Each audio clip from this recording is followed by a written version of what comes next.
John, the very first meeting you ever had with us comes in. We're in our old dingy little team. You remember that team meeting room? Yeah. I remember I had the petition torn down so I could see the players. It was ridiculous. But John comes in and he goes, "Men," and I'm paraphrasing here. I'm probably getting it wrong. "You can call me Coach. You can call me John.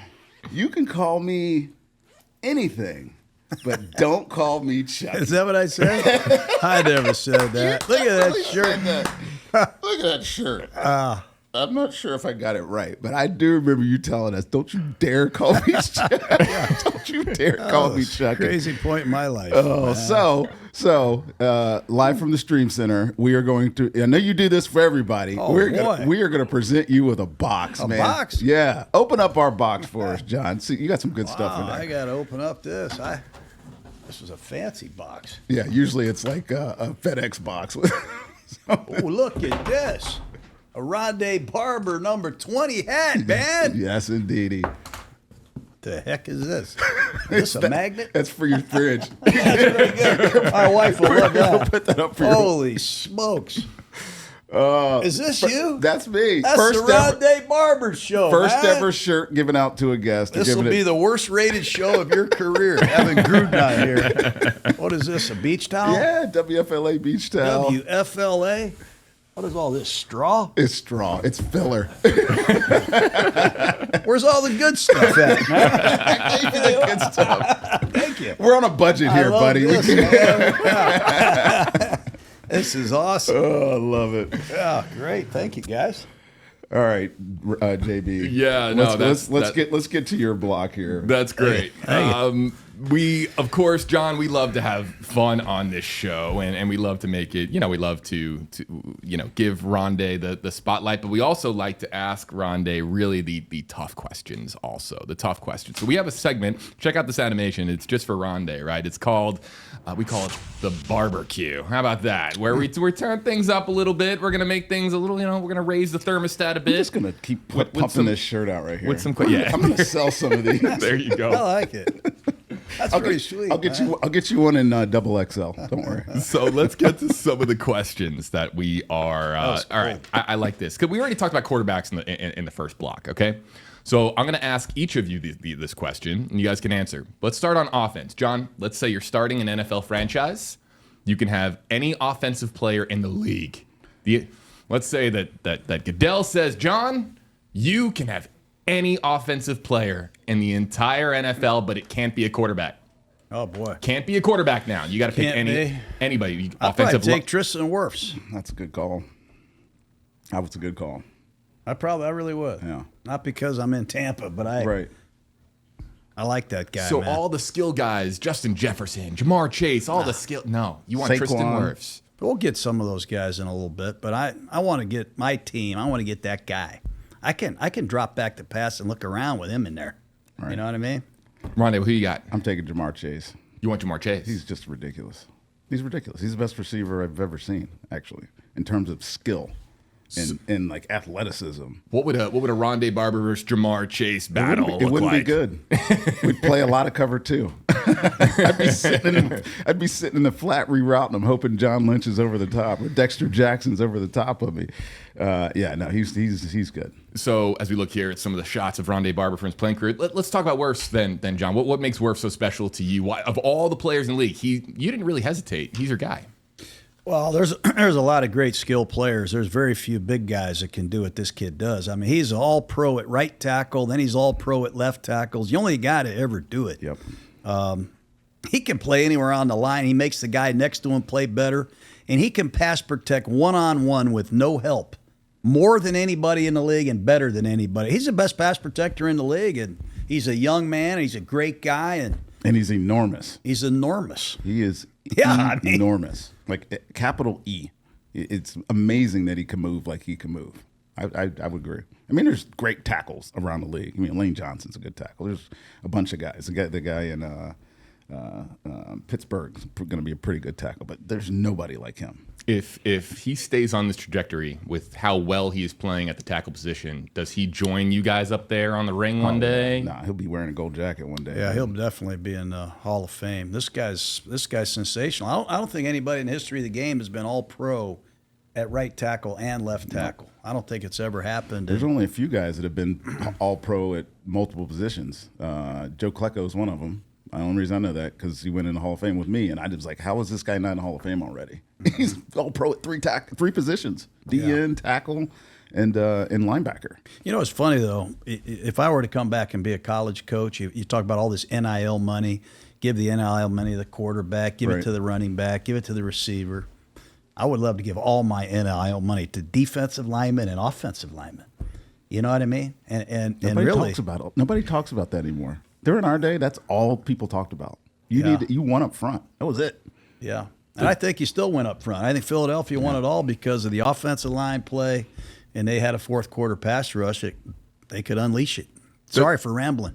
No, does the college game these days with NIL, does that intrigue you, John? I mean, would that pique your interest one day if you want to get back on the sidelines and do something with Yeah, college I football? think it does. I really do. I think there's some very interesting aspects. I think it's like an NFL operation now. I think you got to have a full-time personnel director because now you're scouting everybody. Yep. You're in high school, you're scouting small colleges, major colleges, and you're paying a salary cap really that you have allotted to pay your players. I find that interesting because there have been some college guys, and Ron and I have talked about this, some college guys, some college head coaches that say that that's not for them, the whole NIL game, but you sounds like you would embrace it. Well, I know guys like Rondé Barber with a lot of money that would donate to my cause. You know. As soon as this show starts paying me 7 figures, then yes, I'll start donating to Okay, your all cause. right. We got to get it there. All right, so flipping it around. Now, Goodell says to you, Jon Gruden, you can have any defensive player in the entire NFL. You could pluck it from any NFL franchise. Who's the guy? That's a tough one. I'd probably take Myles Garrett. You know, just because I saw, I have an individual reel of his, watching him go around the bags. I've never seen a guy that's in this kind of condition that can move like this man moves, man. Mm-hmm. I mean, he can take 2 steps and change directions and almost disappear on you. I love him. I think he'd be a guy I'd consider right there. And he's another gigantic human that moves like he's half his size. I would agree. I'll send those 2 guys out for the coin toss, Garrett and Wirfs. Yeah. And you can come out there with your little receivers. All right, Rondé Barber, you can pluck any defensive player in the league. Man, who would I want? I need a good cover corner. Who's the kid in Denver? Surtain. Patrick Surtain Jr. I think I'm taking him. I need somebody that can eliminate the field. And he does. Not only does he do that, not only does he cover well, he tackles well. He's technically a good player. And I say technically meaning like he works on his technique. He's not just out there flying by the seat of his pants trying to be a great athlete at the position. He's a technically sound corner. And, I mean, the biggest thing is, and people talk about great corners in the NFL. Like, you're not a great corner in the NFL unless you take the damn ball away. And he takes the ball away. I hate corners that don't intercept the ball. Like, that's the name of the game. Make a play. I mean, like, people might want to judge how I played the game, but the one thing I did do was take the ball away. Well, you did that better than anybody. That's all that matters. Take the ball away. So that brings me to the next. This is the barbecue, guys. We got to make it some of these burning questions. We're going to make it a little hotter in here. Okay, so John, let's talk about Rondé here for a second. We'll bring up some Rondé. I'm going to punch up some Rondé video here because if you took prime Rondé Barber, early 2000 prime Rondé Barber, and you were able to, in your time machine, bring him to today's NFL, where does he rank among today's NFL corners? Great question. Well, he's totally different. I mean, I think the system of football that we had, it really unlocked the greatness that Barber had. It really tapped into all of his skills, his intellect, his physicality, reading the quarterback. I mean, he knew where the ball was going a lot of time before the ball was snapped. When you're just out there on an island playing bump and run, you're in your own world. You don't really care about anything else. So I think if I came back and I could get Monty Kiffin, we'd take Rondé Barber to start. We couldn't play games without Barber. He was our nickel corner. He was our corner and base defense. I think he was our leading scorer too, by the way. So I'm prejudiced to this guy. Still the greatest time of my life was celebrating that interception in Philadelphia that put us in the Super Bowl. But pleasure to be around. He was a badass. He was tough. He was hard to coach because he was so passionate about preparation and winning. And it hurt me big time when we would lose a game because I didn't want to let this guy down. I didn't want to let some of these real pro players down. And Barber was the consummate professional. Give me one thing about Rondé. Give me one thing about Rondé that people don't know. Knowing and coaching him the way that you did for so many years, obviously, what's something that people don't know? People don't know how small he is. I mean, the first time I met Rondé Barber, I said, "You're Rondé Barber?" Jesus Christ, where's the rest of you? When he puts on a helmet, it's for all the young players out there. You can play football. You don't need to be the biggest guy in the world now, but this guy knew how to hit. He knew how to punch the ball out. He knew how to play football. He was always learning. He had this accumulation of knowledge thirst. I have to find something. I got to find an edge, whether it be diet, whether it be a quickness drill, whether it be how to study film better. He had this thirst to get better, and he got the most out of himself of any other football player I've ever seen. If you take him to the combine, he ain't winning the combine now. Not in the 40, not in the vertical, not in any of it. But when you put that helmet on him, something happened to this guy. He loved the game, and he really it permeated throughout the locker room. He was a franchise-changing player. You're liking this, huh? You liking this? It's my show, and I don't get to say anything. And it's still, what am I off on? Am I pretty accurate? No. The one thing you did say that I don't think a lot of players now try to put into their games or their prep is knowing where it's going to go. So, like, a lot of people ask me, "Hey, could you cover Ja'Marr Chase?" I'm like, I'd probably find a way, because at some point it's not about Ja'Marr Chase. Jamar's running a route. He's on a tree. He's got a play that he's got to execute. And I would feel like I knew that play before, just as much as Lamar did. So I spent as much time studying the quarterbacks and studying a game plan than an individual player. I didn't really give a damn about who I was covering. I mean, unless it was Randy Moss, because I knew there's nothing. Well, let's be honest. Nothing I could do about him. Ja'Marr Chase, because I do a lot of research now studying these guys. He won the Triple Crown, catches, yards, touchdowns, but over half of his damage is after the catch. People won't put him on the ground, and he's a great runner. He's strong. He's elusive. He's powerful. But the one thing I saw you do, I saw you put Marshall Faulk on the ground. Oh, yeah. I saw you put Adrian Peterson on the ground. Didn't matter. You liked that part of the game. Matter. That was the sickness in Rondé Barber. He loved the physical part of the game. I don't think a lot of corners like to get in that briar patch. Well, do you remember the C7 position you were in? Oh, yeah. You'd come down there and hit like a linebacker. People don't even know what that means anymore, because corners don't do it anymore. Well, I was going to say, that was my question. Are corners soft now? Are they soft? Yes, they're soft. I'll say it. They're soft. They're definitely soft. They don't. We used to put me at the end of the line of scrimmage. So you know what that means. So like, if there's a pulling guard coming, like I got to either turn him back, spill him. I got to do something with a pulling guard.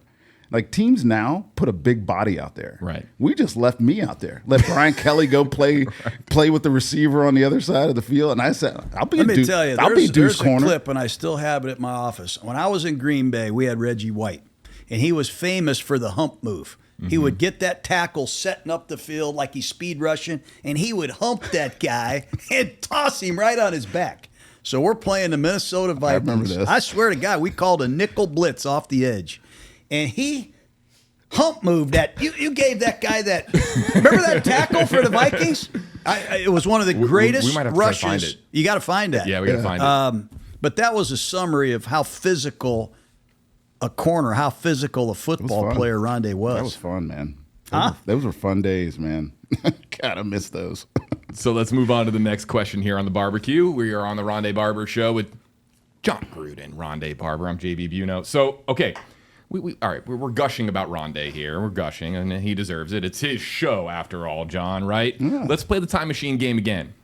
Today's Bucks. If you can go back in the time machine and take any player from your coaching days with the Bucks, take an old great Buck and bring him over to today's Buccaneers, who would help today's team the most? I know who I'm taking. Who comes to mind? Somebody that you coached. I know who I'm taking. Go ahead. You hit it. Simeon Rice. Yeah, that's who they need. They need the edge guy. One guy.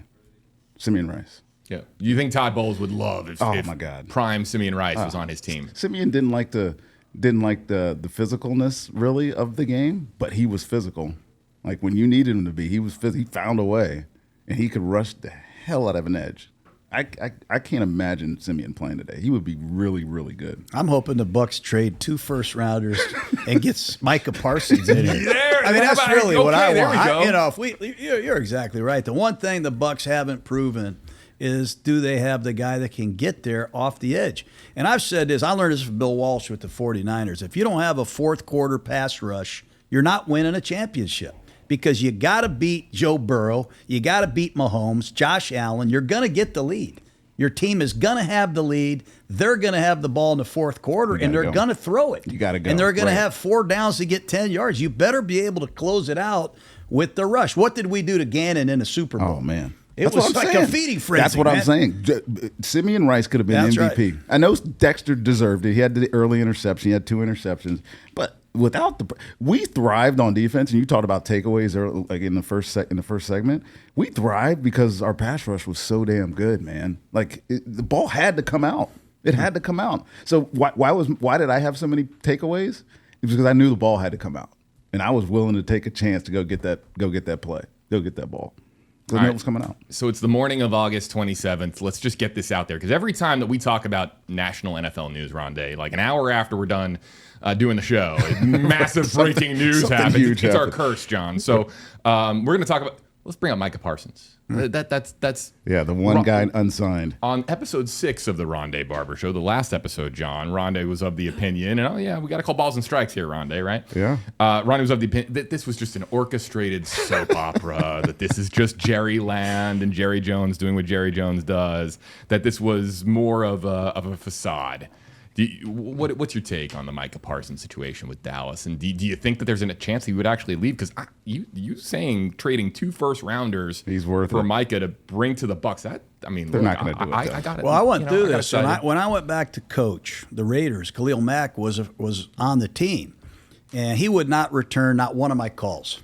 And I kind of laugh about it now, but he never wanted to play for us unless we gave him $100 million, whatever it was the agent wanted, which was the highest contract in the history of defense. And we didn't have that kind of money at that time. And we waited it out and waited it out and waited it out. I just watched Parsons in that preseason game against the Falcons. I didn't like that at all. I mean, not even wearing his uniform, laying on the bench. That is a toxic look. It doesn't help you when you're a first-year head coach like Schottenheimer. Right. And I don't think the Cowboys are good enough on defense to really – I don't know what their cap situation is either, but when you pay CeeDee Lamb all that money, and Dak Prescott's making $60 million a year, and you're Micah Parsons, you see what Myles Garrett got. You see the contract T.J. Watt. They just paid Hendrickson for 1 year. Where the hell is my money, man? Yep. And they have him locked up for technically for at least 2 more years. Yeah, but there comes a point in time where the guy doesn't want to be here. And we have to cut your losses sometimes, and unfortunately, that looks like it could be a trade destination, Dallas, if you have enough to offer. It would take a lot to get him. I said that about Hendrickson, and then they signed him. I thought they were going to trade him. I didn't think they were going to spend the money. We had talked about that too. But they did. So right after this show is done, everybody, in an hour, Micah Parsons is going to sign a massive deal with the Dallas Cowboys because that's the luck of the Rondé Barber Show. I think there's 2 or 3 teams, though, that are looking at this player like this could be the centerpiece that pushes us over the top. You want to win a Super Bowl? Tom Brady comes here. He was the centerpiece. He pushed it over the top. This offense averages 29 points a game right here in Tampa. We have some really good defensive players. He's calling Jason Light. Let's get Jason Light on the phone. He's in your phone. Just tell Parsons we'll put him on the Rondé Barber Show twice a week. Speaking of which, the Rondé Barber Show, it'll be right back after this.